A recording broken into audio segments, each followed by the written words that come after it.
श्रोतापन सदाचारी, निर्वाण पद के अधिकारी, बाल ब्रह्मचारी, गैरिक पट्टधारी, अनंत श्री विभूषित आराध्य देव के त्रैलोक पावन पाद पद्मों में अनंत बार नमन।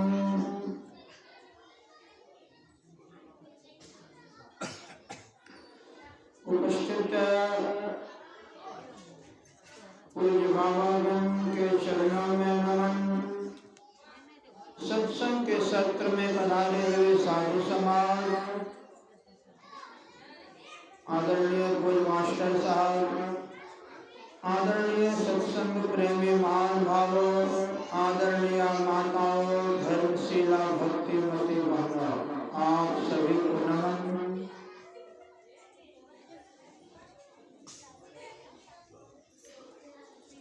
बड़ी खुशी की बात है,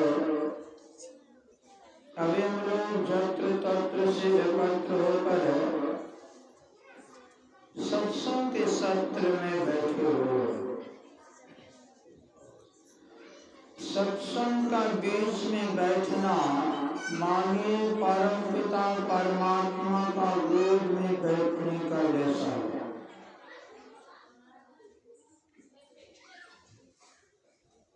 क्योंकि सत्संग परमात्मा का निज अंग है। देहि सत्संग निज अंग शरीरंग भवभंग कारण शरण सौ पहाड़ी। कार्य सत्संग क्या है? तो परमात्मा का निज अंग है। नाथ मांगम एक बर हर्ष देव श्रीरंग पद सरोज अनुपायनी भगति सता सत्संग। हम लोगों को भगवान को होकर के दर्शन देने लग जाए, मांगने का बारी आ जब लोग क्या मांग संसारिक का मांग पराया मन कि धन दौलत चाहिए, जगह जमीन चाहिए, भगवान मकान बेटा बेटी नौकरी चाहिए, सब मांगे मन।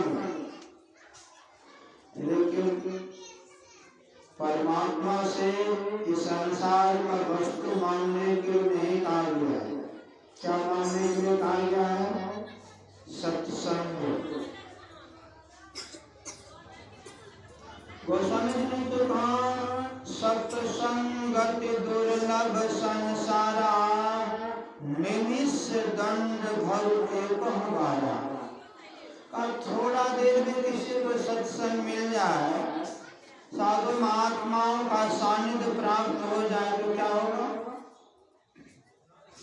सानिध्य प्राप्त हो जाए, सत्संग मिल जाए, क्या उनका जीवन में 4 चांद लग जाए। इसमें कहे संगति, क्योंकि महात्माओं का संगति जो है या हम लोगों को क्या करता है?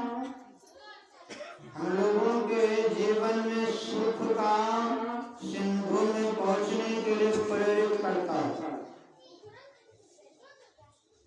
कबीर दर्शन साध के साहब आवे याद, लेखा की वाही घड़ी बाकी का दिन बर्बाद। का जिस समय आपको साधु महात्माओं का याद जाता है, सत्संग याद जाता है, गुरु का भक्ति याद जाता है, का वही समय हमारा जीवन का लेखा जोखा कर। कोई घर में है, कोई दुकान नहीं है, कोई दुकान में है, कोई नौकरी में, तमाम धंधा में उसका कोई हिसाब होने वाला नहीं है। लोग देखते हैं, सुनते भी हैं। जो विद्यार्थी कॉलेज में है, जो क्लास में, उनका ना हाजिरी बनेगा। जो बाहर में फुटबॉल खेल रहा मार रहे, इधर उधर घूम रहे, आज नहीं बनाएगा मास्टर, नहीं बनाया, नियम नहीं है, बनाता है तो गलत। लेकिन यह नियम है जो कॉलेज क्लास में है, जो कुछ पढ़ लिख रहा है उसका तो आज नहीं बनेगा। इतना आदमी आकर सत्संग के बीच में बैठे हैं, महापुरुष संत कबीर का यह वचन है कि कबीर दर्शन साधकी साहब आवे याद। परमात्मा आपको याद जाता है तो कहा लेखा की वाही घड़ी, सभी समय नहीं बोला 24 घंटा का लेखा का घड़ी है, ये नहीं कहा लेखा की वाही घड़ी बाकी का दिन बर्बाद।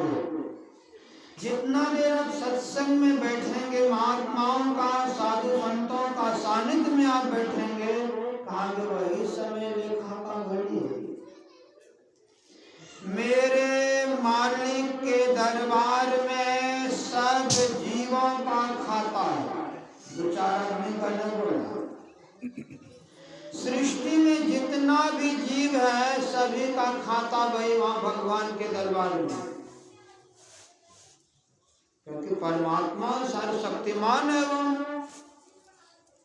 अशुद्ध संतवाणी में और कहा गया है कि जहाँ दिन बीते हरि भजन में 100 दिन गिने जाते हैं। जिस समय हम लोगों का समय परमात्मा चिंतन में बीतता है, ईश्वर का आराधना में बीतता है, गुरु का भक्ति में बीतता है, तो महापुरुष कहते हैं वही समय धन्य है। टाइम इज मनी, आगे समय ही धन है, सभी समय धन नहीं है। का वही समय धन्य घड़ी जब हो सत्संग का वह घड़ी धन्य है जिस समय में लोगों को सत्संग मिला। साधु महात्माओं का सानिध्य ने तो कहा 68 तीर्थ साधु चरण, दो चार तीर्थ नहीं बोला, भले हम लोग उतना पहुंचे हम लोग नहीं, लेकिन है तो वही उन्हीं का पावर हम लोग लिए है ना, उन्हीं से कनेक्शन हम लोगों का है ना। कबीर साहब कह रहे हैं कि 68 तीर्थ साधु चरण में कोटि गाया और काशी। महात्माओं का चरण में दुनिया का 68 तीर्थ विद्यमान है,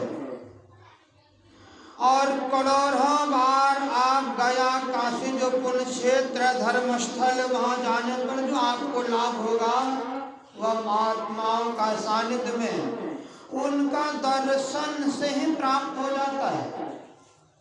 पढ़ते संसूरदास जी महाराज ने तो कहा जा दिन संत पाहुने आवत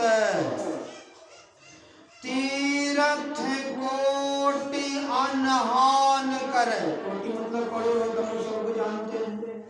अनहान मतलब होता स्नान। करोड़ों तीर्थ में जाकर स्नान करने पर जो आपको लाभ होगा, फल मिले, 2-4 तीर्थ नहीं, 2-4 गंगा सागर नहीं, 50 नहीं, 100 नहीं, 1000 नहीं, लाख नहीं, किसका बात बोले, करोड़ का बात बोले। सूरदास महाराज के भजन में कि तीर्थ कोटि अनहान करे, फल दर्शन ते ही पावत। साधु संत महात्माओं का दर्शन मात्र से कहा गया है करोड़ों यज्ञ का पुण्य या तीर्थ का फल हम लोगों को मिल जाता है। तो भागलपुर में पढ़ते हैं गुरुनिवास का गेट पर, संत मिलन को जाइए तजी ममता अभिमान, ज्यों ज्यों पग आगे धरे। जितना कदम हम लोग घर से सत्संग स्थल तक पहुंचे हैं, सूरदास जी महाराज कई वचन है, क्या कह रहे हैं कि ज्यों ज्यों पग आगे धरे कोटिन यज्ञ समान। करोड़ों करोड़ों यज्ञ का पुण्य या फल लोगों को प्राप्त हो रहा है। कितना साधु महात्माओं का महिमा है। कबीर साहब ने तो कह दिया जागे साध तो मैं भी जागूं, सोवे साध तो मैं भी सोऊं। कहते हैं ये साधु महात्मा जगते हैं, भगवान विष्णु नारद जी का संवाद है उसी में भजन में। जब महात्मा लोग साधु महात्मा लोग सो जाते हैं तो भगवान विष्णु कहते हैं मैं भी सो जाता हूँ। और जागे साध तो मैं भी जागूं, यदि साधु महात्मा जग जाते हम भी जग जाते। भगवान विष्णु ऐसा बोल रहे, नारद साधु अंतर नहीं, हम में साधु में तुम अंतर मत मानो। भगवान विष्णु ऐसा बोल रहे। कबीर साहब ने तो और कह दिया, साधु मिले ये सब टले, काल जाल जम चोट, शीश नवाबत ढही पर अघ पापन की पोत। साहब का ये वचन है चौपाई, क्या बोल रहे हैं? साधु मिले, महात्मा साधु संत महात्मा लोग जो आपसे मिलते हैं या उनसे मिलते हैं, उस समय का महिमा क्या है? तो कहते हैं मिलने का महिमा क्या है? उनका जीवन का 3 चीज जो निकल गए। बीच में हमारा गाड़ी एक्सीडेंट हो गया था मेहंदीपुर चौक से पश्चिम, जैसा टकराया था ना, हम लोग तो गाड़ी पर बैठे, वो टकराया, ठोकर हमें को मार। वह जैसा डेट के जैसा उछला, जितना देर उछला गिरा गाड़ी से, मरता वही। लेकिन गुरु महाराज कहाँ था उनको बचा कि लगभग 10-15 हाथ जो है वो फेंका दिया गाड़ी से। हम लोग गाड़ी, हमने ठोकर मारा, हम लोग गाड़ी पर ही हैं, 2 आदमी से थे, हम लोगों को कुछ हुआ ही नहीं, क्योंकि गुरु में वो ताकत है। गुरु समर्थ सर पर खड़े, क्या कमी तुहि दास, रिद्धे सिद्धे सेवा करे, मुक्ति न छोड़े पास। जिनका भजन करते हो तो देख रहा है ना, इनका भक्ति करो तुम मन लाए, जहाँ तहाँ तब कर सहाय। जब भी आपका जीवन में संकट आने वाला तभी वो खड़ा है। कब खड़ा ये बात नहीं कहा, जब ही आपका जीवन में घटना घटने वाला है, जब ही आपका जीवन में उलझन आने वाला है, किसी तरह का समस्या होने वाला है, वो तभी खड़ा है। जबकि हमारा गाड़ी पर मारा ठोकर तो हमको नहीं गिरना चाहिए, हमको न पैर हाथ टूटना चाहिए, हमारा गाड़ी न टूटना चाहिए, लेकिन हम लोग गाड़ी पर आराम से खड़े, कोई दिक्कत कोई परेशानी नहीं, गाड़ी पर खड़े, उल्टे वही गिरा, उनको चोट लगा, उनको कपार फूटा, बड़े इलाज क्यों?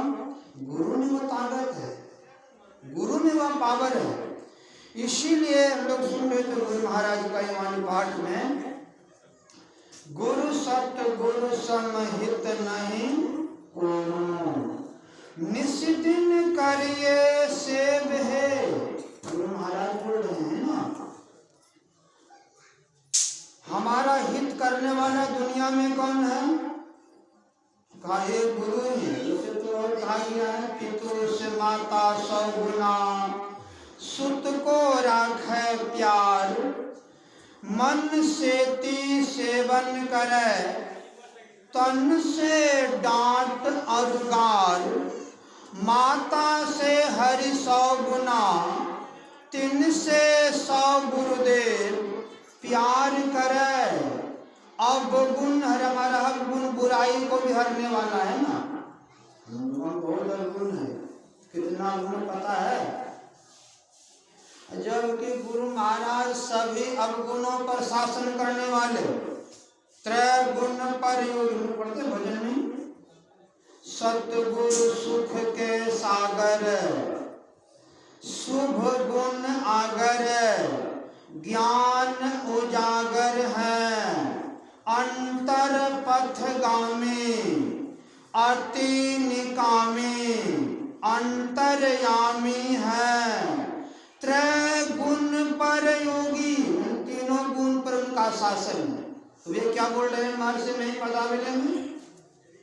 सब अवगुणों से पूरे गुरु हूँ मैं जरूरे, तुमसे कछो न दूरे अवगुण सकल जना।